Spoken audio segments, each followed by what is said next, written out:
¿Qué tal? Mi nombre es Luis y yo les voy a presentar un taller acerca de las estructuras de la UNAM, un vistazo a la gobernanza de la universidad. Antes de comenzar, quisiera preguntarle al público presente qué conoce de las estructuras de la universidad, de la gobernanza, de cómo funciona la universidad. Adelante. Bueno, por lo que, como ya llevo un tiempo, pues conozco que cada facultad existen pues consejerías técnicas, que esas consejerías técnicas están compuestas pues por un presidente, un secretario y gente que nos representa, que son los consejeros técnicos. De ahí, la otra estructura que conozco es el Consejo Universitario y la Junta de Gobierno.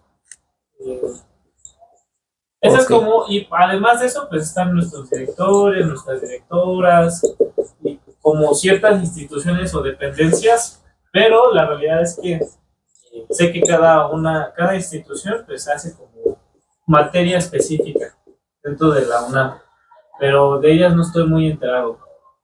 Tú no iban a enseñar, ¿verdad? Bueno, ok, muchas gracias. Para entender todas estas estructuras que nos acaban de mencionar, tenemos que ir más atrás, hacia la fundación de la universidad, hacia cuando estaba naciendo. Para eso nos remontamos, bueno, antes de eso, podemos empezar con un contexto local de la universidad, de la Facultad de Ingeniería. El año pasado hubo un paro de actividades y un compañero cuestionó al director de la facultad, el director José Antonio Hernández Espriu. Dijo, si 15,000 personas votan por un paro, ¿dejaría que esas mismas 15,000 personas decidan si continúa o no como director? Y el director respondió, esto no es análogo, hay estructuras. El compañero replicó, profundamente corruptas. Y respondió, bueno, entonces, ¿por qué no te vas de la universidad? Pero ¿a qué se refería el director con hay estructuras? ¿Cuáles son esas estructuras que ya nos adelantó aquí un compañero? Vamos a explorarlas desde la parte histórica. La universidad se funda en 1910, que es justo antes del estallido de la Revolución Mexicana, para situarnos como en el contexto. Entonces, esta fundación se sitúa en mayo de 1910 y entre 1910 y 1929 no existía un estatuto que regulara la universidad en relación a sus procedimientos. El primer reglamento, la primera ley fue la Ley Constitutiva de la Universidad Nacional Autónoma de México, que se promulga el 31 de mayo de 1910 por el entonces presidente, pues, Porfirio Díaz. En esta ley, la estructura de gobierno dependía directamente del presidente de México. Ay.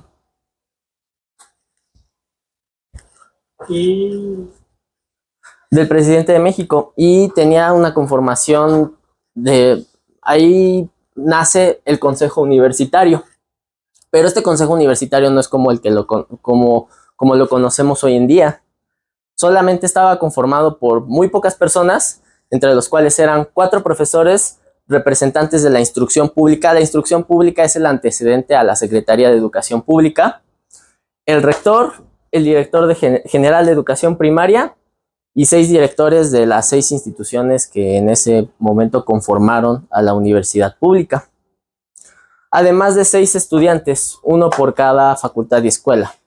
Desde sus inicios podemos ver que ya existía la intención de integrar a estudiantes, a profesores y directores en general. Sin embargo, su participación era muy limitada. En el caso de los estudiantes, eran más como espectadores. Algo podría decirse que similar a lo que hoy en día significa ser consejero estudiante. Pero bueno, no nos adelantemos.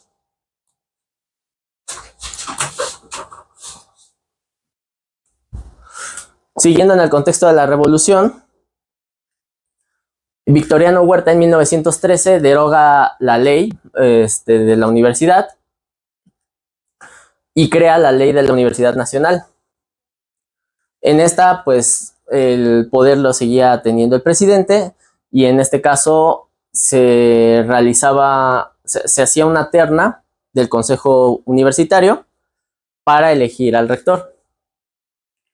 Igualmente, para los directores, en este caso, el Consejo Universitario realizaba una terna que enviaba al secretario de Instrucción Pública.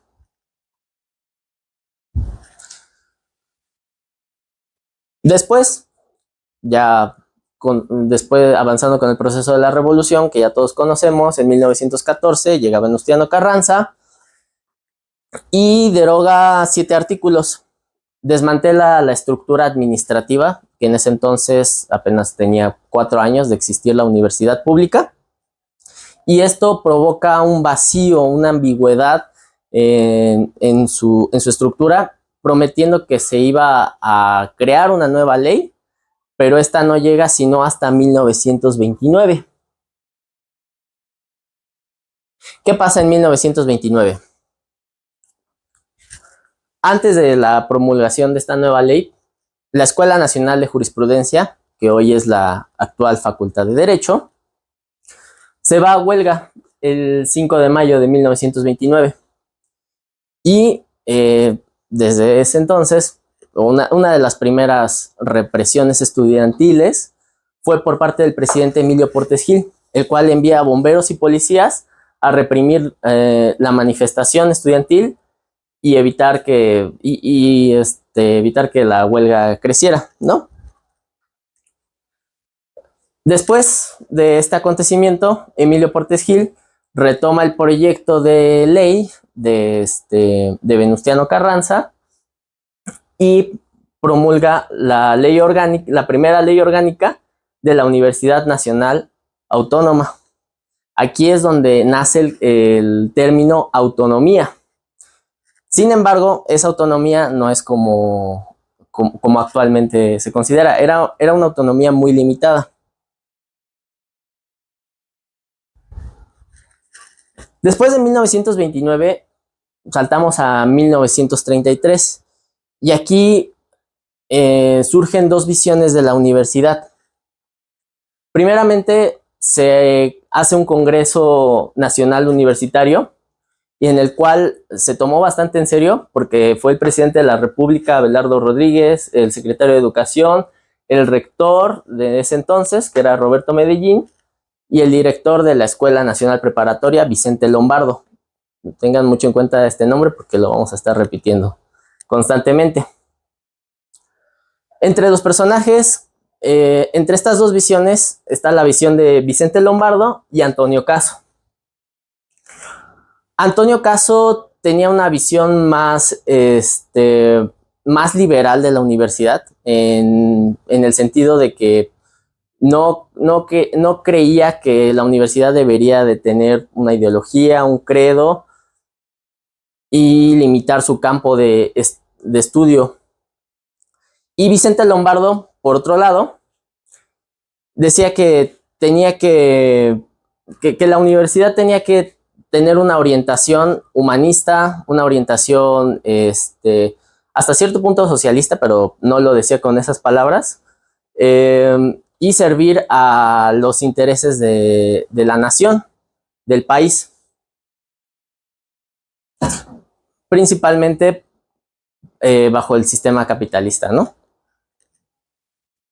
Bueno, estas discusiones entre Vicente Lombardo y Antonio Caso se dan en el Congreso Nacional de Universitarios. Al final, la resolución de este Congreso Nacional para ver qué posturas se iban a tomar en la universidad gana a favor de Vicente Lombardo. Sin embargo, hubo grupos disidentes que no estuvieron conformes con esa decisión del Congreso Nacional y empezaron a hacer revueltas en las escuelas.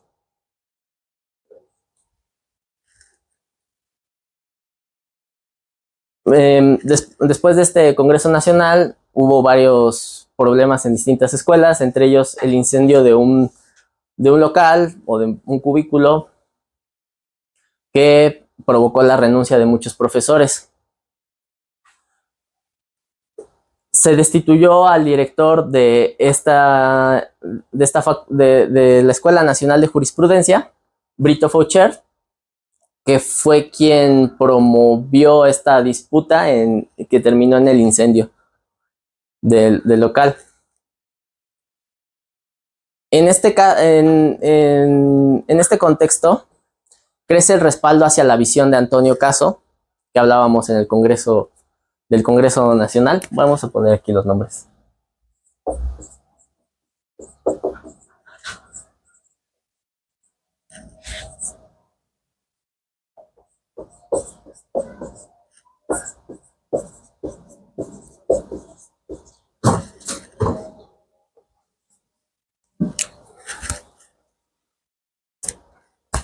¿Y esto por qué?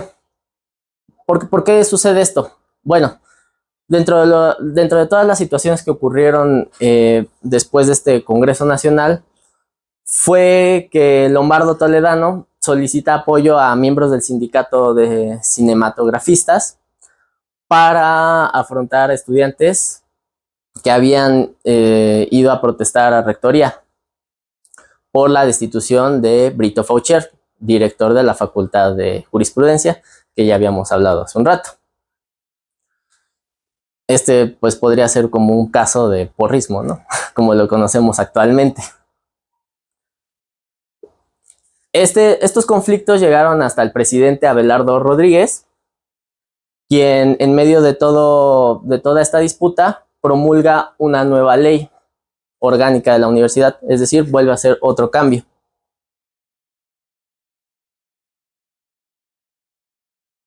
Posteriormente llega Gómez Morín, otro rector, y con la nueva ley orgánica de 1933, el gobierno le da más autonomía a la universidad, pero también le quita presupuesto. Solamente le deja un finiquito de 10 millones de pesos y ya más no tiene la universidad. Entonces Gómez Morín implementa una política de austeridad, no sé, como actualmente algunos gobiernos lo dicen, pero en este caso llamó a profesores, a directores y estudiantes, porque precisamente él decía que la universidad ya no iba a tener tanto dinero como antes. Aunque pues también habría que ver el contexto, porque 10 millones en 1933 es mucho dinero, ¿no? Entonces, y era una población mucho más reducida de estudiantes. Después de esto, hay una reforma constitucional al artículo 3º, en el cual se incluye el término de que la educación debe de ser socialista, la educación mexicana. A raíz de esto, Gómez Morín renuncia a la universidad y llega Fernando Carranza. Él logra, en 1935, logra que empieza un proceso diplomático y logra una financiación por 2 millones de pesos más a la universidad. Posteriormente, renuncia junto con 21 consejeros universitarios y vuelve a haber un vacío de poder. Este vacío de poder rápidamente se llena por un nuevo consejo universitario.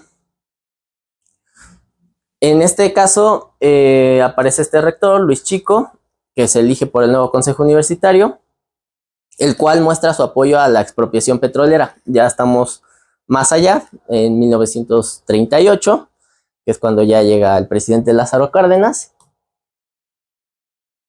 Y así. Bueno, resumiendo lo que acabamos de ver, antes de 1929, no tenía autonomía la universidad, dependía explícitamente del presidente. En 1929 surgen academias de profesores y alumnos, inicio a la participación estudiantil y de los profesores en la universidad. En 1933, con la nueva ley, se amplía la participación, gana mayor autonomía, pero también le quitan presupuesto. Mantienen, en 1938, hay ciertas reformas que mantienen modelos paritarios, sin cambios. Y de 1936 a 1944, adelantándonos un poco más, se establece un cogobierno, estudiantes, profesores y administrativos. Se dice que este periodo de 1936 a 1944 fue el periodo más democrático de la universidad. En este caso, las decisiones se tomaban en conjunto entre estudiantes, profesores y administrativos. Caso similar a como nos lo pintan hoy en día, sin embargo, en la práctica no es así.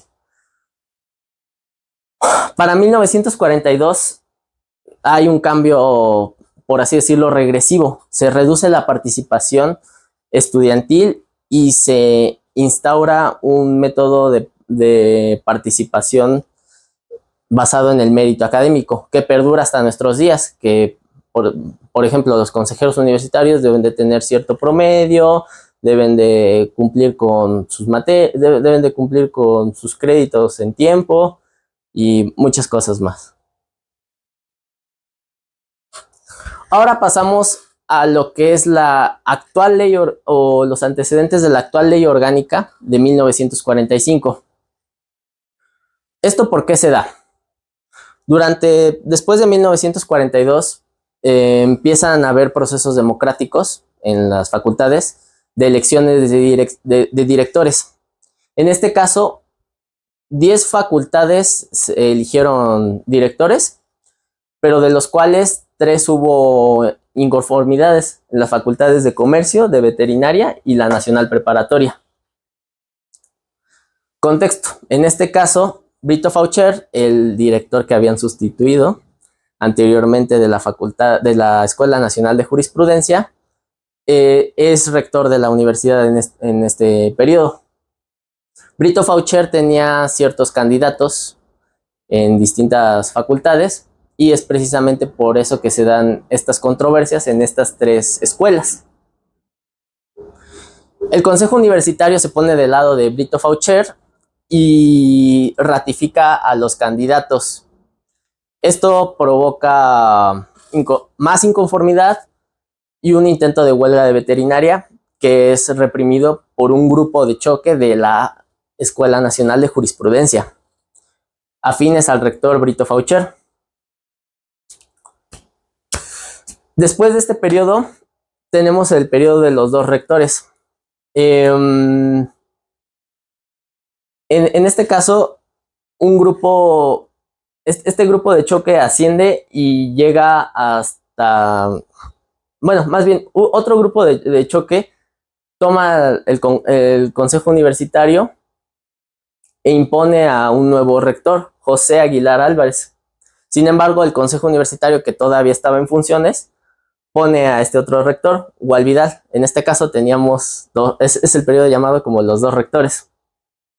Esto llega a oídos del presidente en ese entonces, Ávila Camacho, y presiona para que se resuelvan el conflicto de elección de estos 2 rectores, y que si no se resolvía, iba a cerrar las puertas de la Universidad Nacional Autónoma de México. Este fue el último gran conflicto de crisis de la existencia de la universidad, porque crisis ha tenido muchas, ¿no? Incluso posteriores a la ley orgánica, ¿no?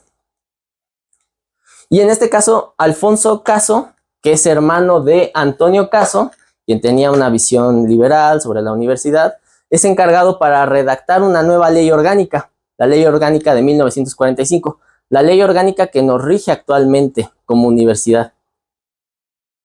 Esta la presenta al Congreso con órganos nuevos, con la Junta de Gobierno, entre ellos, con Patronato Universitario, que no existía para ese entonces, todas las funciones recaían en el Consejo Universitario. y es aprobada de forma unánime por el Congreso de México. Desde entonces, a diferencia de unas pequeñas reformas que tuvo durante ese año, no ha habido ningún otro cambio a la ley orgánica de la Universidad Nacional Autónoma de México.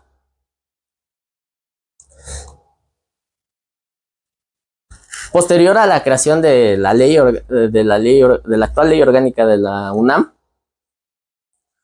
inicia una etapa de estabilidad en la universidad conocida como la época dorada de la UNAM.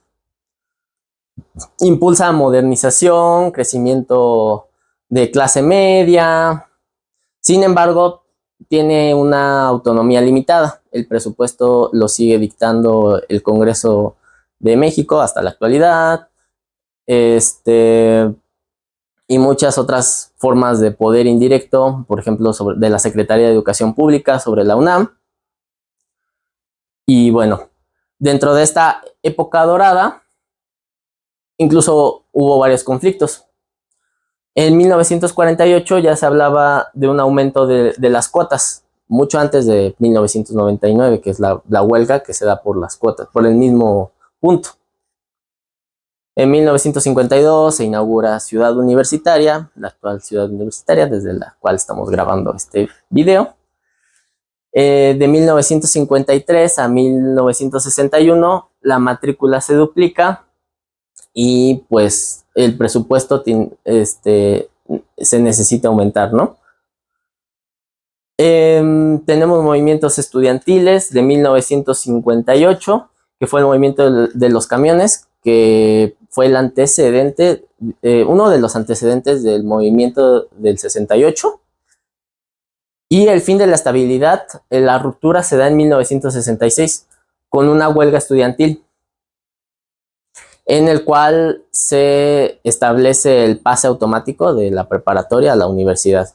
Es ahí donde se conquista, que fue el fin del periodo de estabilidad de 1945 a 1966, 2 años antes de que estallara el movimiento del 68, ¿no? Pero bueno, ya para no ahondar tanto en la historia, podemos ir directamente a cuál es la estructura de la UNAM, la estructura de fondo, que están plasmados en la ley orgánica de en la ley orgánica de la universidad.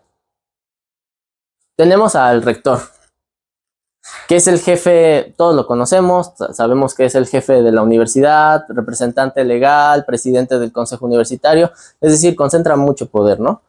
Dura 4 años, pero tiene la posibilidad de reelegirse otros 4 años. Se requiere ser mexicano de nacimiento, mayor de 35 años, menor de 70, tener un grado mínimo de licenciatura que es superior al bachiller, contar al menos con 10 años de servicio docentes al frente, puede ser al frente de esta universidad o al frente de otra universidad, queda ambiguo en la ley, ¿no? Tenemos a la Junta de Gobierno, que es integrada por 15 miembros académicos que son electos por el Consejo Universitario y a veces, cuando el Consejo está imposibilitado para elegirlos, se elige por la propia Junta de Gobierno y sus facultades son nombrar al rector, nombrar a los directores de facultades, que eso fue el gran cambio de la ley orgánica de 1945. Y resolver conflictos del consejo universitario con el rector.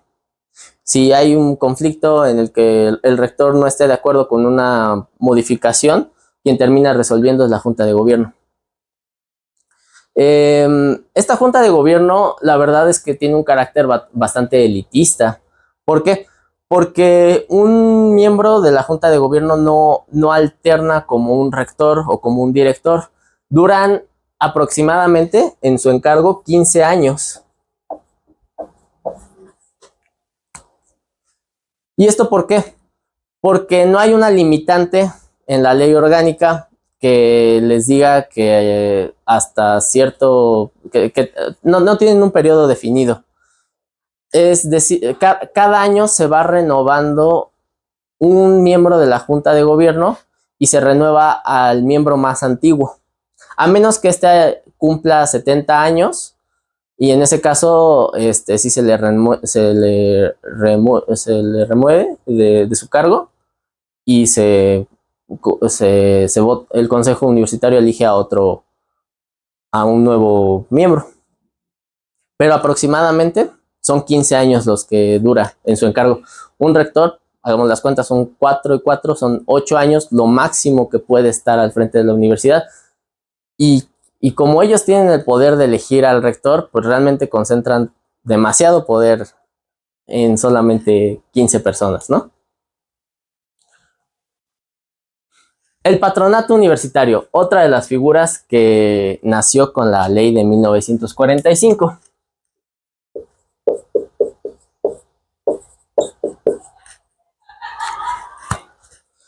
Ellos se encargan básicamente de todo lo que tiene que ver con el cuidado de la infraestructura de la universidad, de los inmuebles, de los materiales y del presupuesto de la universidad.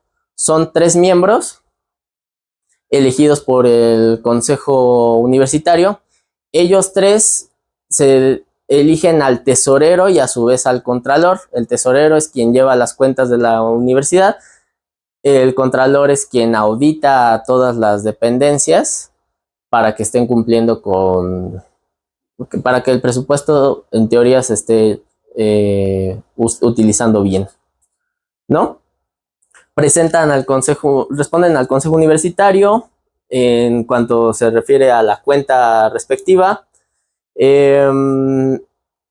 Determinan cargos que se requiera dinero y el monto de esta, es decir, si algún director o el rector quiere hacer un proyecto grande, tiene que consultarlos a ellos 3, que es la junta de patronos. Es un presidente, vicepresidente y un patrono, que en teoría van rotando y tienen en su encargo, me parece que son 4 años, sí, son 4 años los que duran y se van renovando.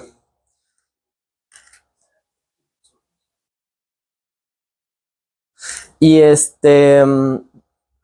pero sin embargo, pues aquí volvemos a otra discusión, como de el presupuesto general lo discuten estas 3 personas, pero no se discute con toda la comunidad de manera abierta, no se llama algún presupuesto participativo, no, nada, solamente ellos 3 son los que presentan el presupuesto, lo presentan al Consejo Universitario, el Consejo Universitario lo presenta al gobierno, al Congreso de México, y el Congreso de México es quien determina el presupuesto al final, ¿no?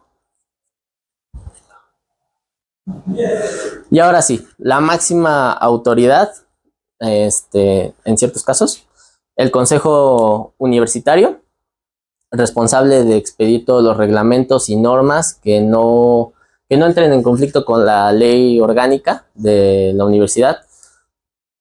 Es la encargada de modificar el Estatuto General de la Universidad, que es lo que está por debajo de la ley orgánica, y se encarga de, pues, de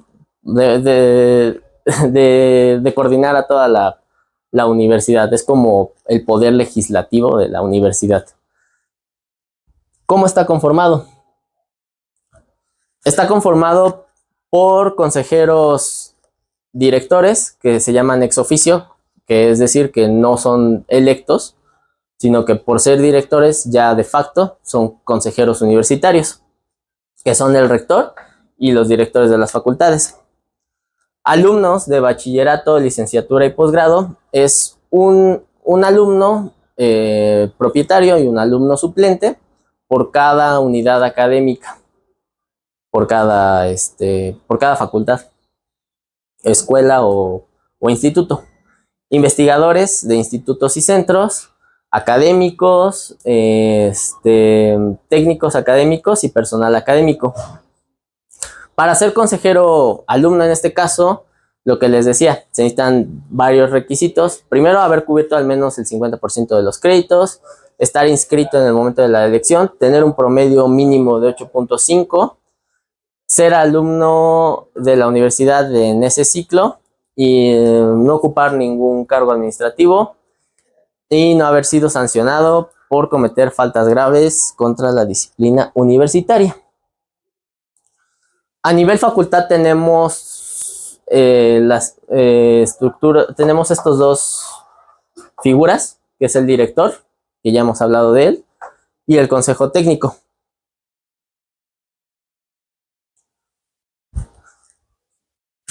El director tiene que ser mayor de 30 años, menor de 60, haberse distinguido en la labor docente, tener de investigación o de divulgación científica, es decir, como cierto mérito, pero recordemos que el director es electo por la Junta de Gobierno. Es decir, por mucho mérito que tenga un profesor, si a la Junta de Gobierno no le convence este perfil, no lo elige y eligen a otro. Poseer alguno de los títulos que otorgue la universidad en maestría, en licenciatura, maestría o doctorado. ¿Cuáles son sus facultades? Representar a la facultad, ir a las sesiones del consejo técnico, del consejo universitario, nombrar al secretario general de la facultad con la aprobación del rector, proponer el nombramiento de personal, entre otras funciones. Convocar al consejo técnico, es quien preside el consejo técnico. Cuidar dentro de la facultad que se desarrollen labores ordenadas y eficazmente. Además de profesar una cátedra en la facultad o escuela, es decir, tiene que dar clases forzosamente. Ahora, el director, se preguntarán, bueno, ¿puede ser removido? Sí, sí puede ser removido, pero solamente por el rector. El rector es el único que tiene la capacidad de remover a un director de algún instituto o alguna facultad. Puede pasar solamente por casos graves y realmente actualmente, aunque se denuncien directores, aunque se pidan renuncias o destituciones, nunca, creo que no ha habido un caso reciente de alguna destitución de algún director de alguna facultad porque la comunidad lo esté pidiendo o lo esté solicitando. Quien puede hacer la solicitud formal es el consejo técnico. El consejo técnico puede hacerle llegar la solicitud al rector y el rector ver si lo destituye. Pasamos al consejo técnico. El consejo técnico está compuesto, al igual que el consejo universitario, dentro de la facultad, por profesores. En el caso de la Facultad de Ingeniería, profesores de cada carrera, de las 15 carreras, hay un profesor propietario y un profesor suplente. Técnicos académicos tienen un representante propietario y uno suplente. Y los alumnos tenemos 2 representantes ante el consejo técnico, propietarios con su propietario y su respectivo suplente. Sus funciones se dedican a modificar los planes de estudio, autorizar y supervisar concursos de oposición para plazas de profesores dentro de la institución, que en este caso pues son los profesores de carrera. Y entre otras funciones como nombrar distinciones, organizar las elecciones cuando son de consejeros universitarios y de consejeros técnicos en la entidad, y crear normativas internas de la facultad. Así como también aprobar calendarios, guías y demás documentación interna de la facultad. Esa es la chamba del consejo técnico. Y presentar informes periódicos al consejo universitario.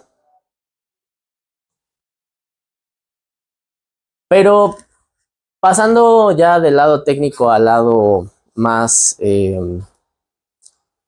podríamos decirlo, ideológico, más reflexivo, más bien.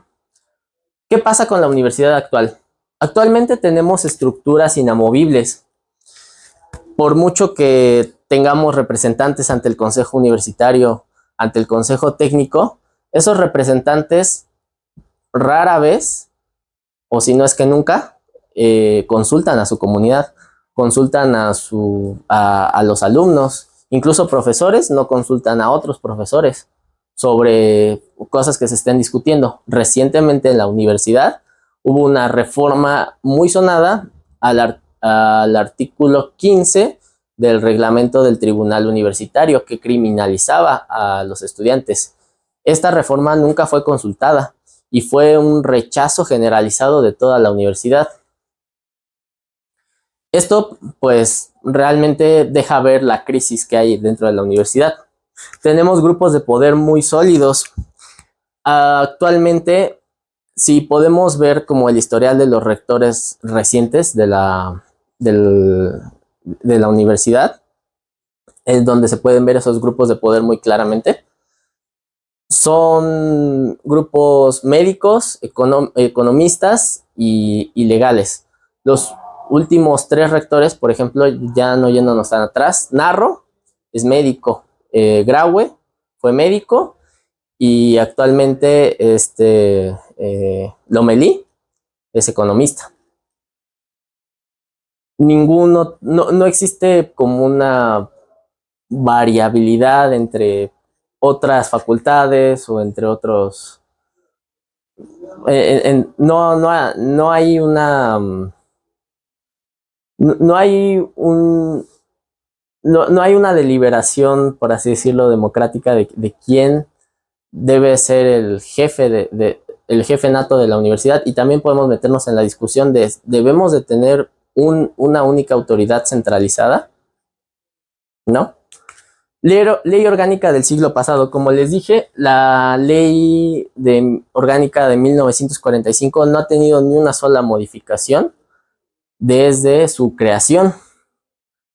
Y esto ha permitido que estos grupos de poder se consoliden y estas estructuras sigan inamovibles. Todo porque esta ley orgánica es estática, no es dinámica.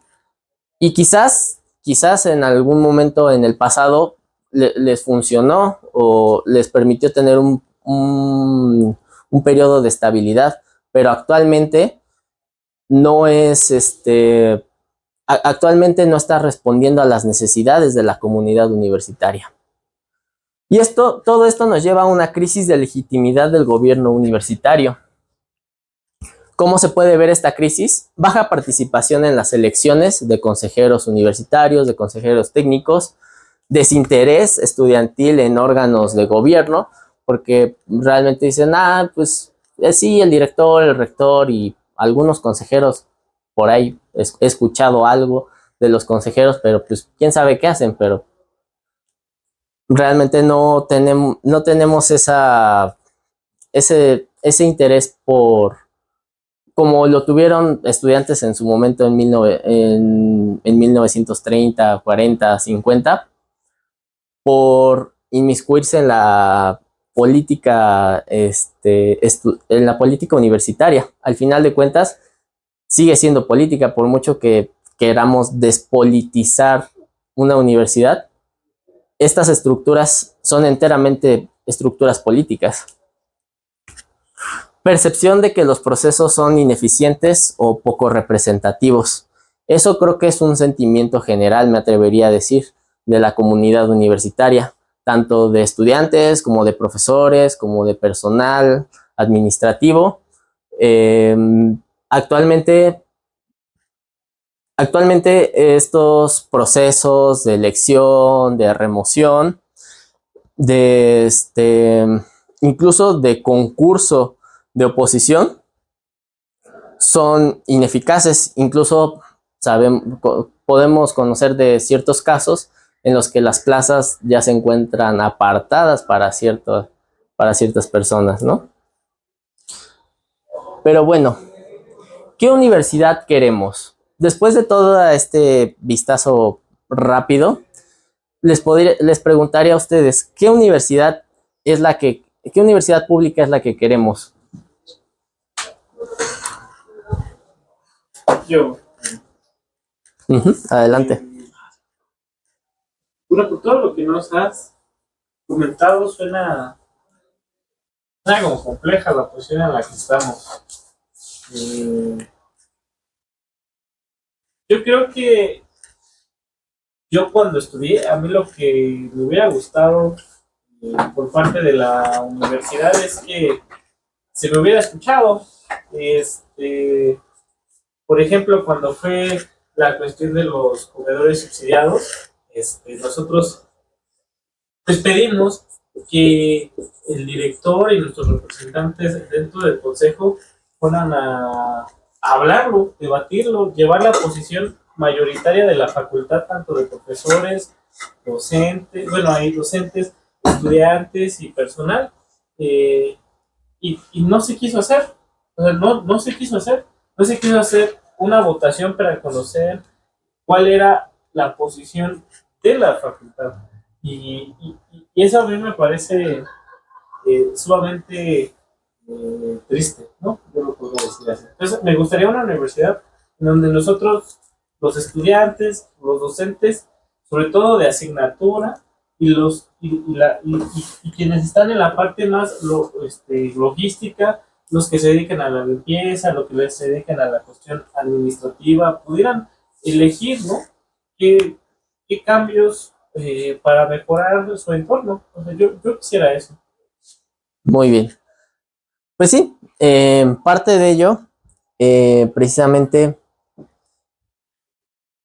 una de las propuestas, que no es la única, es construir una universidad más democrática, más representativa, más incluyente y fortalecer la credibilidad y la participación de la comunidad universitaria, de toda la comunidad, no solamente estudiantes o no solamente profesores, sino como también lo viene diciendo aquí el público, administrativos, personal de limpieza, personal intendente, también son parte de la comunidad universitaria.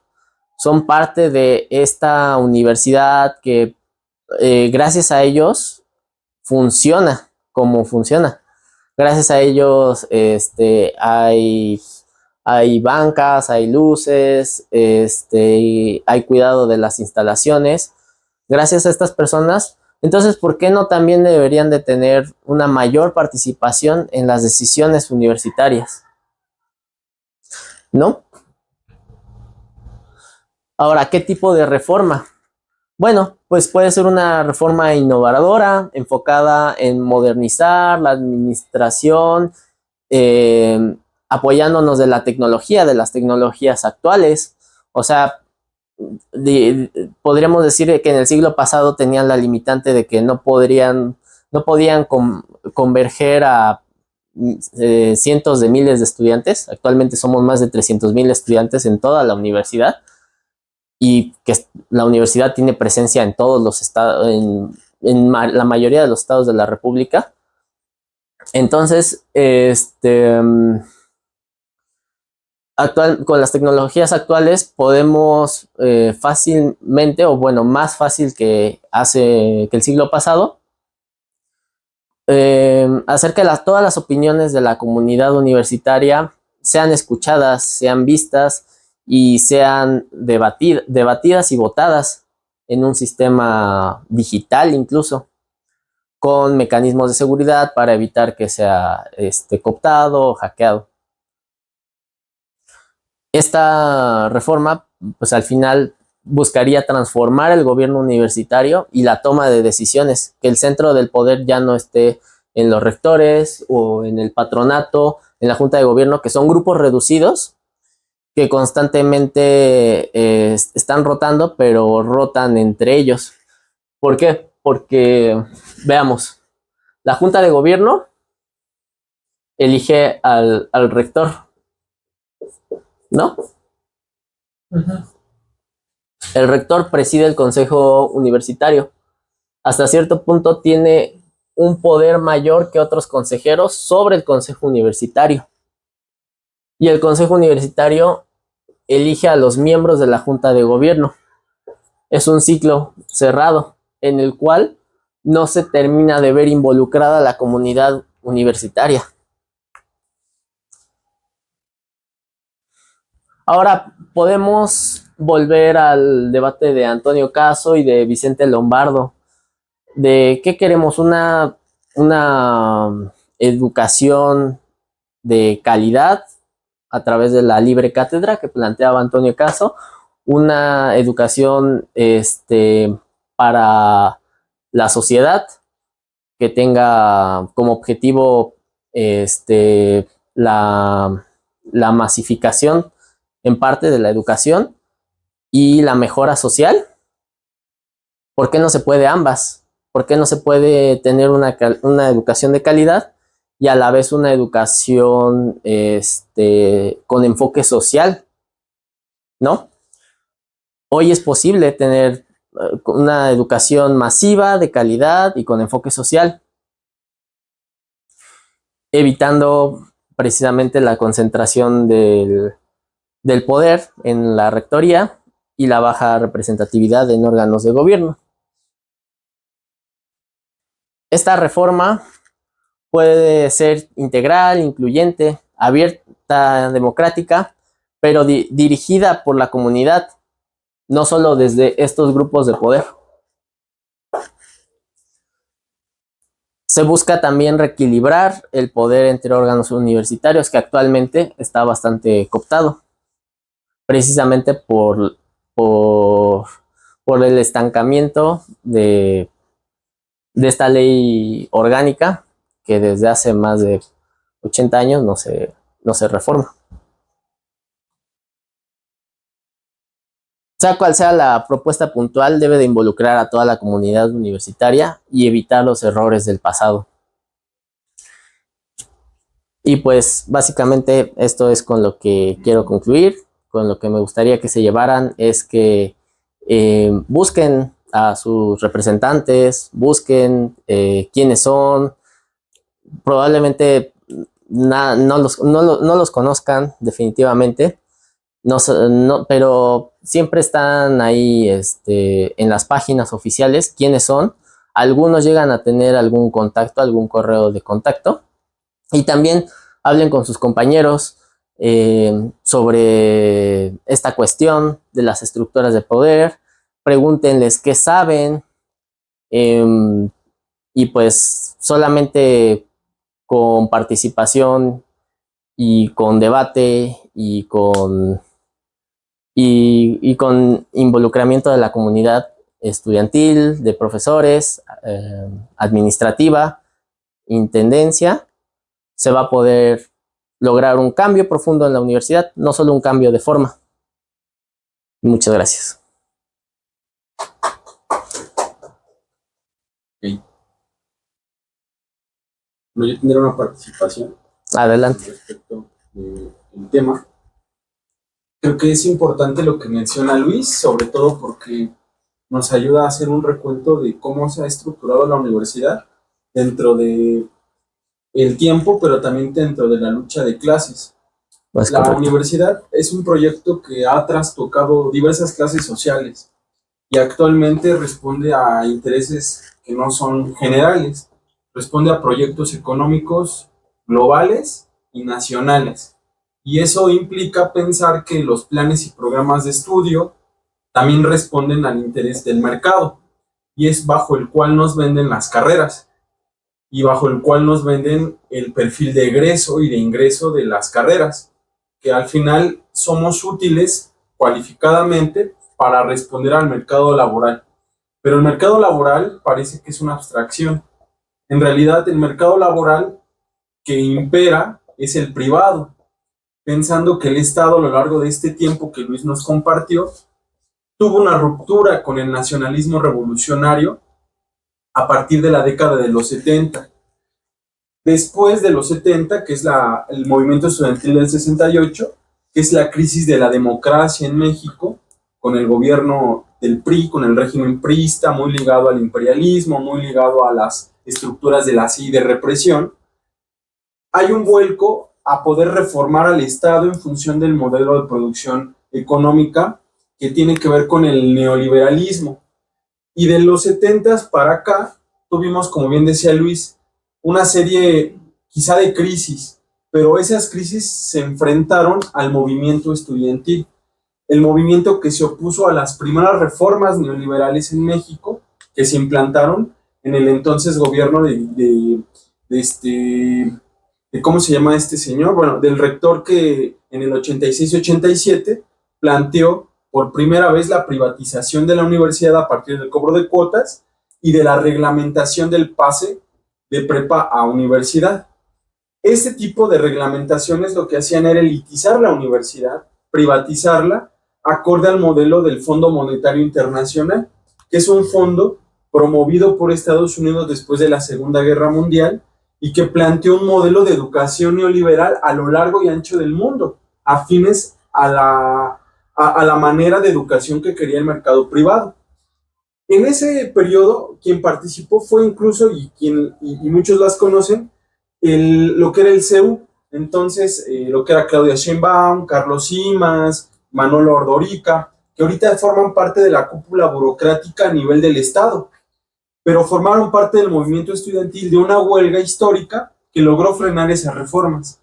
Para el 99 se volvió a implementar una reforma al Reglamento General de Pagos y al reglamento de pase, que implica el pase reglamentado, para volver a privatizar la universidad.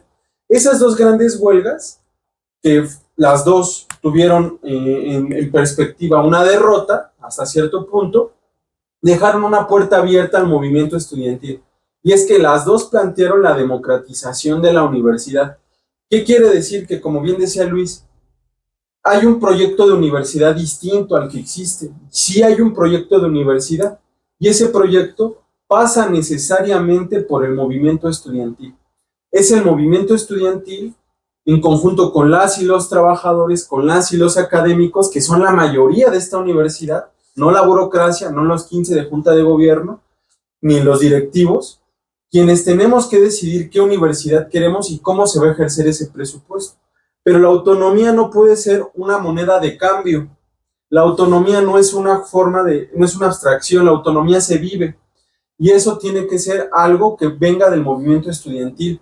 La presión de una reforma a la ley orgánica por un gobierno tripartita entre estudiantes, docentes y trabajadores con mayoría estudiantil, que abola la figura del rector, que abola la figura de la junta de gobierno y que modifique la manera en la que se estructura el patronato de la universidad, porque son quienes toman las decisiones estos personajes, y son personajes ligados a la gran burguesía, ligados a la gran burguesía también académica, internacional, y también a los grupos de poder enquistados en la universidad, muy ligados al PRI, de donde viene Juan Ramón de la Fuente, muy ligados también al ex-PRD, ahora PRI, que se ligó, y que ahora quizá tienen parte en Morena. El problema no es ese, el problema es que ellos juegan con la idea de autonomía, que grupos externos no están en la universidad, pero eso es mentira. Los partidos externos están dentro de la universidad y sus intereses también. Y es por eso importante decir que la universidad sigue en disputa. La juventud revolucionaria, y gracias a que Luis nos compartió esto, tenemos la tarea indispensable de poder luchar por un modelo de universidad distinto. Pero en lo que hacemos eso, el gran movimiento estudiantil, la tarea indispensable es movilizar estudiantes por demandas mínimas, que son comedores estudiantiles subsidiados, becas irrestrictas, transporte gratuito, un pase que no esté reglamentado, quitar en las facultades los mecanismos de exclusión que implica que miles de estudiantes se tengan que dar de baja y que podamos conquistar la democracia directa, que elijamos a nuestros representantes por democracia directa y podamos pensar los planes y programas de estudio que queremos acorde a las necesidades del pueblo trabajador y no de las empresas como Microsoft, como Google, como Huawei, que vienen e invierten en la universidad a cambio de personal calificado y programas de estudio acordes a sus intereses. Entonces, esta es como la gran tarea, luchar por el Congreso Universitario y seguir politizando a la universidad con este fin. Y gracias. Estuvo muy bien. Muchas gracias por la participación. Y sí, estoy de acuerdo con ello. Sí, actualmente la autonomía universitaria, no solamente aquí, sino en varias universidades públicas, se defiende desde la cúpula, pero se defiende a conveniencia, ¿no? Se defiende que, por ejemplo, externamente, o sea, o por lo menos desde el gobierno, no se tenga injerencia en la política universitaria, cuando dentro de la misma política universitaria, pues hay élites enquistadas, ¿no? No nos queda más que la movilización estudiantil, de la mano con los trabajadores, con personal administrativo y, y sobre todo, pues, que no olvidemos que uno de los objetivos es llegar a la democracia directa, ¿no? Pero para ello, pues, tenemos que pasar por un proceso largo y sobre todo que más gente se involucre en este tipo de procesos. O, o en esta fecha que se está grabando, que es 10 de abril del 2026, hay una elección pendiente de consejeros universitarios, alumnos, en todas las unidades académicas. Este año se renuevan consejeros universitarios, entonces estén atentos por si lo están viendo todavía en este periodo, o si no, pues échenle una vista a estos órganos, a las páginas del Consejo Universitario. Siempre tenemos que estarlos vigilando, qué están haciendo, qué están votando, qué no están votando, por qué lo votaron así. Creo que hay que buscar como tener ese ojo sobre estas instituciones, porque muchas veces votan cosas por debajo del agua, ¿no? Votan cosas que siempre votan cosas que nunca nos consultan a nosotros, la comunidad estudiantil, a pesar de que son en teoría nuestros representantes ante el Consejo Universitario, pues la verdad es que no nos representan actualmente. Por lo menos, por ejemplo, el consejero actual de la Facultad de Ingeniería, ya lo buscarán ustedes, no se encuentra ni siquiera aquí en la universidad, se encuentra de intercambio, ¿no? Entonces, pues son este tipo de cuestiones en los que decimos, ¿qué onda? ¿Por qué sigue siendo consejero de una comunidad en la que no se encuentra?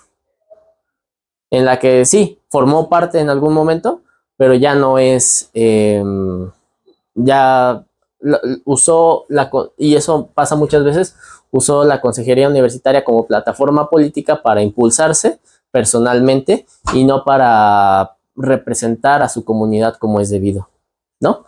Pues solamente es tener en el ojo a estas personalidades y pues movilizarse, organizarse entre facultades sobre todo. A veces creo que nos hace falta mucho esa parte de organizarnos entre estudiantes, incluso dentro de la misma facultad. No nos llegamos a terminar de poner de acuerdo, pero yo confío que próximas generaciones puedan conseguir mejores resultados y se acerquen un poco más a la universidad democrática. Sobre todo aquí en la UNAM tiene un peso muy particular, muy simbólico, porque la universidad, los cambios que suceden aquí en la Universidad Nacional repercuten en todo el país, repercuten en todas las universidades públicas, incluso en algunas universidades privadas, porque la UNAM sigue siendo actualmente, a pesar de todas las críticas que tiene, un referente a nivel nacional y a nivel internacional. Entonces, pues solamente no quitemos el ojo del renglón y muchas gracias. Muy bien, Luis. Un par de